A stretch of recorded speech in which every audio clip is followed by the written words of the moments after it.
Hello everyone and আসসালামু আলাইকুম, welcome to my another new blog. ভিডিওগুলো ছিল শুক্রবার সকালের। সকাল প্রায় 5:30টার মতো বাজে। আমি চা বিস্কিট খেয়ে নিচ্ছি আর একটু পরেই দুপুরের জন্য রান্না শুরু করে দেব।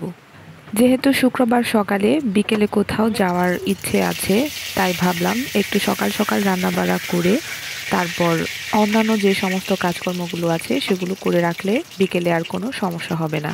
এখানে আমি বাবুর খাবারগুলো আগে রান্না করে নিচ্ছি, আর বাবুর জন্য আজকে রান্না করব দেশি মুরগি।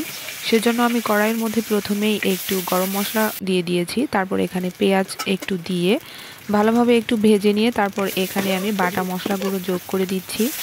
দেশি মুরগিতে কিন্তু একটু বেশি মশলাই লাগে, তাই আমি একটু পরিমাণে আদা জিরা বাটা একটু বেশি ব্যবহার করছি। যেহেতু এখানে আমি কম ঝাল ব্যবহার করব, তাই মশলা একটু বেশিই দিচ্ছি।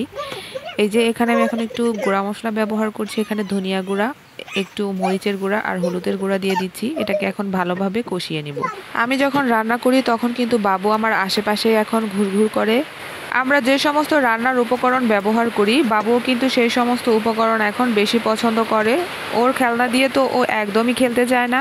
আমাদের রান্না বাড়ার জিনিসপত্রের উপরই ওর আগ্রহ বেশি, তাই আমাদের রান্না করার উপকরণগুলো দিয়ে ওকে বসিয়ে দেই। ও কিছুক্ষণ সময় অনেক ভালো করে খেলাধুলা করে। এই যে এখন মশলাটাকে আমি একটু ভালোভাবে কষিয়ে নেব। মশলাটা কষানো হয়ে গেলে আমি মাংসটাকে ছেড়ে দেব। যদিও এখানে তরকারিটা একটু লাল লাল দেখা যাচ্ছে, কিন্তু আমি কিন্তু এতটাও মরিচ দেইনি, তো ভিডিওর মধ্যে হয়তো একটু বেশি লাগতে পারে। বাবুর খাবার যেহেতু আমি একটু কম করেই ঝাল দেই ওর জন্য।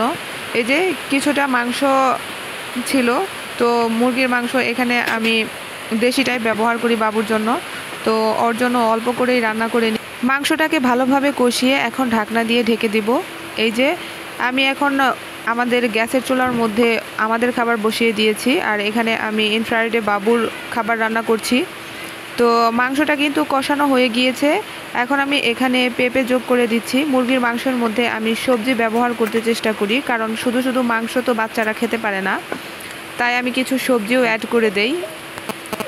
এখন ভালোভাবে আবারও কষিয়ে আমি পানি যোগ করে দিচ্ছি। এটাকে এখন ভালোভাবে নেড়েচেড়ে কিছুক্ষণ ঢাকনা দিয়ে আবারও ঢেকে দেব। এটা কিন্তু এখন 10 মিনিটের মতো জাল হয়ে গেলেই নামিয়ে নেব। তো বাবুর রান্না হতে থাক, আমি এখন অন্য পাশে সবজি কেটে নিচ্ছি। এখানে আমি করলা ভাজি করব, তো সেজন্য আমি করলাগুলোকে সুন্দর করে কুচি কুচি করে কেটে নিচ্ছি। আর এখন আপনাদেরকে বলবো আমি কিভাবে করলা ভাজি করি। এই করলা ভাজি করার জন্য আমি প্রথমে করলাটাকে মাঝখানে চিড়ে নিচ্ছি, কারণ করলাটা একটু বড় বড় সাইজের ছিল। তো এই যে আলুগুলোকে আমি আগেই কুচি কুচি করে কেটে নিয়েছি। তো করলা ভাজার সময় আমি এভাবে ভাজি, এটা কোনো সময়ই তিতা হয় না। করলা মূলত অনেক সময় তিতা থাকে বা তিতা লাগে রান্না করার কারণেই। এটা ভালোভাবে যদি প্রসেস মতো রান্না না করা হয় তাহলে কিন্তু তিতার পরিমাণটা আরও বেশি লাগে। তো এই যেভাবে ভালোভাবে কেটে তারপর আমি একটু লবণ পানি দিয়ে প্রায় অনেকক্ষণ সময় ভিজিয়ে রাখি। এটা যতক্ষণ ভিজিয়ে রাখা হবে ততই কিন্তু তিতার পরিমাণ কম লাগবে।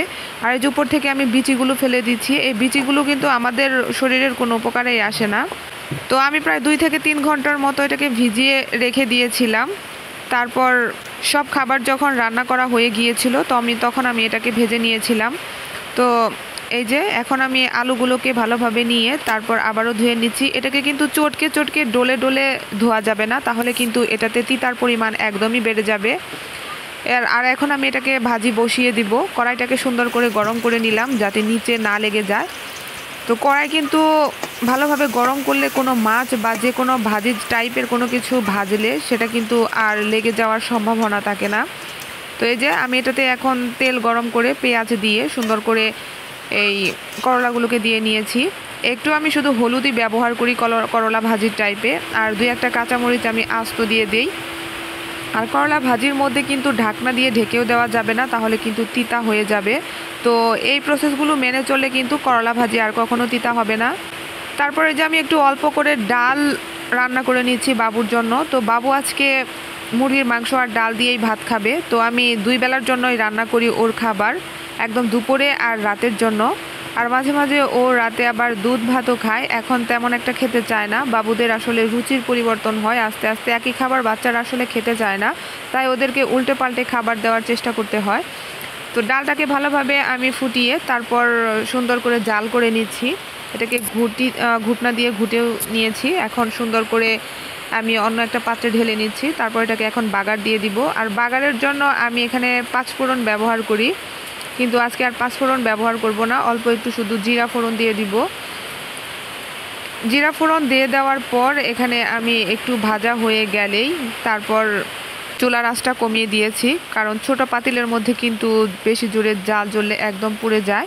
তাই আমি জালটাকে কমিয়ে নিয়েছি আর বারবার এখানে আমি নাড়াচাড়া করে দিচ্ছি। অল্প একটু পেঁয়াজ কুচি আর অল্প একটু রসুন কুচি দিয়ে দিচ্ছি, এটাকে ভালোভাবে নেড়ে চেড়ে নিচ্ছি। এটা হালকা লালচে কালার হয়ে এলেই আমি বাগারটা দিয়ে দিব। তো আজকে কিন্তু এই পর্যন্তই ভিডিওটা। তো এতক্ষণ যারা ধৈর্য সহকারে আমার ভিডিওটি দেখেছেন তাদেরকে অসংখ্য ধন্যবাদ। আর আবার দেখা হবে অন্য কোনো ভিডিওতে। সেই পর্যন্ত আপনারা সবাই সুস্থ থাকবেন। আল্লাহ হাফেজ।